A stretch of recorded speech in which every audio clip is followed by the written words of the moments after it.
எத்தனை அதிசயமான காரியங்களை செய்கிற தேவனாக இருக்கிறார். உங்க பிறந்த நாளிலிருந்து இந்த நாள் வரை தூக்கி சுமக்கிறவருங்க. இனியும் மரண பரியந்தம் நடத்துகிற தேவன், உங்கள் தேவைகளை சந்திக்கிற தேவன். இல்லைங்க எனக்கு எல்லாம் குறைவுபட்டு போயிருக்கு. நீங்க கர்த்தரை தேடுவது குறைவாக இருக்கிறதா? நீங்கள் கர்த்தரை தேடி அவர் ஒன்றும் உங்களுக்கு செய்யாமல் இருக்கிறாரா? கர்த்தரோடு பேசுகிறீர்களா? கர்த்தர் உங்களோடு பேசுகிறதை கேட்கிறீர்களா?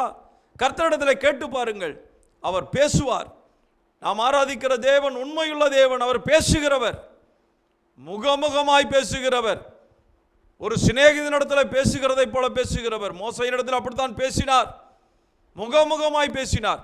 இன்றைக்கு உங்களோடு கூட அப்படி பேச வல்லவராய் இருக்கிறார்.